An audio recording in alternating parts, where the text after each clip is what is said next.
COVID-19, virus mematikan yang menyerang dunia. Daya jangkitnya begitu cepat menyebabkan kondisi darurat. Jika tidak segera bertindak, jumlah kasus positif akan terus meningkat. Masihkah tidak percaya? Masih tidak peduli? Stop penyebarannya.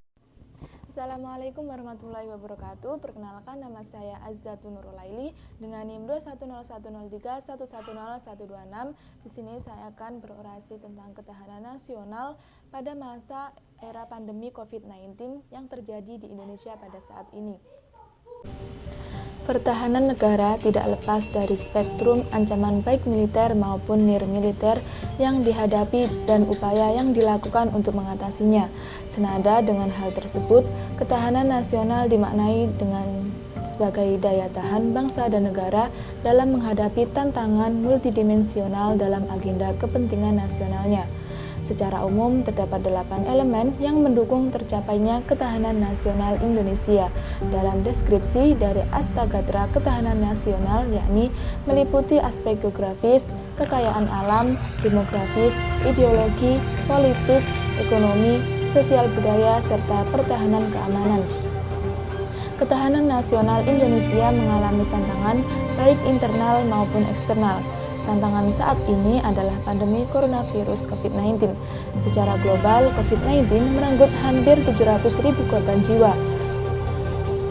Di tingkat nasional sendiri, COVID-19 hampir mencapai angka 5.000 jiwa, dengan perkiraan kerugian ekonomi mencapai 316 triliun rupiah.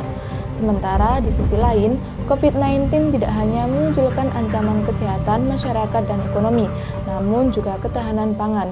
Indonesia yang memiliki ketergantungan impor bahan pangan kini semakin mengarah kepada kelangkaan pangan akibat terhentinya aktivitas ekonomi secara masif maupun aksi penimbuhan bahan pangan. Penguatan ketahanan nasional pada era pandemi diperlukan agar Indonesia dapat tumbuh dan bangkit begitu pandemi berakhir. Ketahanan nasional merupakan kemampuan dan ketangguhan dinamis suatu bangsa untuk dapat menjamin kelangsungan hidup menuju kejayaan bangsa dan negara, di mana dalam ketahanan nasional mengandung 4 unsur, yakni kemampuan dan ketangguhan, faktor-faktor dinamis dan statis, jaminan kelangsungan hidup bangsa dan negara, serta kejayaan bangsa dan negara.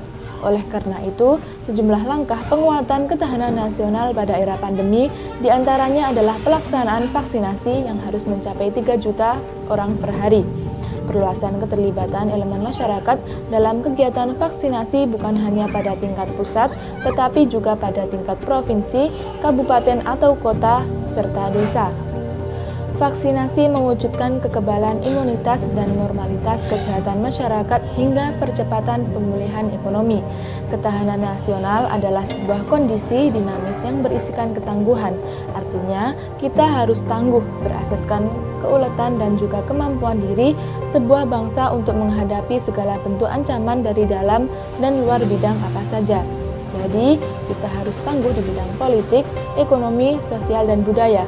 Oleh karena itu, ketahanan nasional yang merupakan sebuah kondisi dinamis yang digambarkan oleh ketangguhan, keuletan, dan kemampuan untuk mengatasi berbagai ancaman. Untuk itu, ketahanan nasional harus diupayakan sejak dini, secara sinergis, terintegrasi antar semua komponen bangsa, sejak dari awal umur bangsa kita, dan pertahankan terus dan harus kita lakukan terus-menerus secara terintegrasi dan juga berkelanjutan. Sekian dari saya, kurang lebihnya mohon maaf. Wassalamualaikum warahmatullahi wabarakatuh.